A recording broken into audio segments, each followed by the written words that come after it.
ان کو تو نہیں سمجھ آ رہی. پولیس کا محکمہ کئی جگہ پر ایکٹیو بھی ہے، مگر جس طرح کراچی کے لوگ بھکاریوں اور گداگر مافیا سے سخت پریشان نظر آتے ہیں، تو اس طرح جو دکاندار ہیں، مارٹ والے یا جو ٹھیلے پتھارے والے، تو وہ سپاہیوں سے پہلے بہت تنگ تھے، لیکن اب تو افسران بھی مفت خوری کرنے لگے ہیں. یہ سب انسپیکٹر ہے جو شیر شاہ تھانے کی حدود میں ایک مارٹ ہے، وہاں پر اندر داخل ہوا اور اس نے سب سے پہلے اس سے شربت کی بوتل کا کہا، تو اس نے کہا سامنے رکھیے، تو وہاں سے جب اٹھا کر یہ کاؤنٹر پر رکھی گئی تو سب سے پہلے تو اس کا ایک ایکٹ دیکھا جا سکتا ہے کہ اس کو راستہ نہیں ملا تو باقاعدہ دھتکار کر یہ دوسری جانب آیا. اس کے بعد پھر اس نے جب اس سے پیسے مانگے تو اس نے کہا کہ پیسوں کا منع کیا، تو اس نے کہا کہ میں یہاں پر کام کرتا ہوں، تو اس نے کہا ٹھیک ہے اپنے مالک کو میرا بتا دینا، اور تھیلی میں شربت کی بوتل ڈلوائی اور وہاں سے مفت لے کر چلا گیا.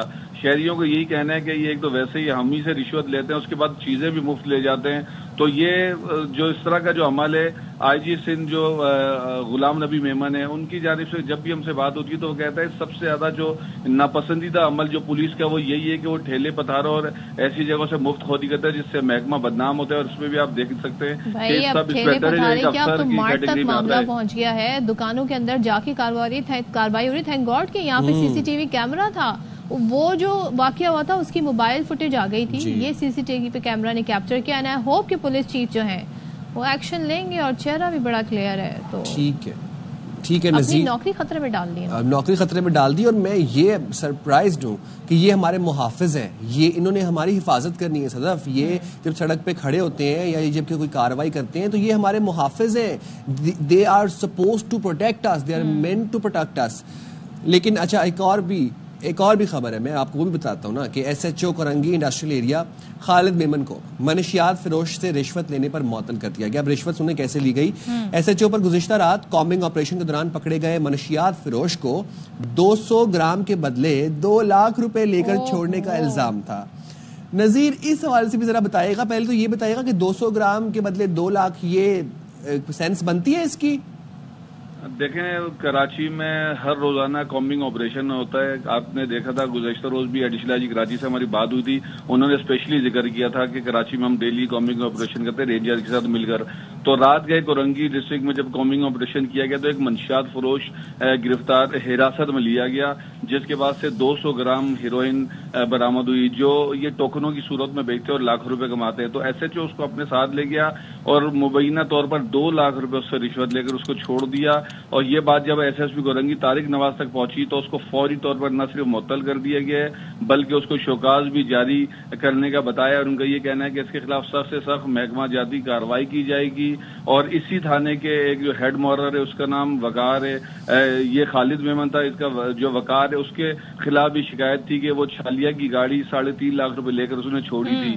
تو یہ آوے کا آوا ہی بگڑا ہوا ہے. اگر ایسے لوگ جو اس طرح کی پوسٹوں پر بیٹھے ہوئے اگر یہ کریں گے تو نیچے سپاہی تو لازمی سی بات ہے پھر ٹھیلے پتاروں سے چیزیں لیں گے. ٹھیک ہے نظیر، بہت شکریہ، تھینک یو سو مچ. اور پہلے یہ ہوا کرتا تھا کہ خبر آتی تھی ملزم مجرم کو پولیس پکڑ رہی ہے، اب پولیس کے ہی جرائم کی خبریں ہم آپ تک پہنچا رہے ہیں. تو وہی بات ہے نا، آوے کا آوا ہی بگڑا. کتنے حالات بدل گئے ہیں، واقعات بدل. چلیں جی، اب ذرا ہم آپ کو موڈ چینج کرتے ہیں. ذرا آپ بہت ہو گئی جرم اور جرائم کی باتیں، تو ہم جدید دور کی گھڑی، موبائل اور دیگر سائنسی آلات کی تو سب باتیں کرتے ہیں، لیکن ہم آپ کو بتاتے ہیں کہ چنیوٹ کے جو لوگ ہیں انہوں نے پرانی روایات کو برقرار رکھا ہوا ہے اور گولے کی آواز پر سحر و افطار کا اہتمام یہاں پر ہوتا ہے. باقاعدہ ان کی ٹائمنگ جو ہے وہ انہیں اس ساؤنڈ سے وہ ٹائمنگ کا اندازہ لگاتے ہیں. تو دکھاتے ہیں جی آپ کو، امیر عمر چمن بتائیں گے. آئیے دیکھتے ہیں.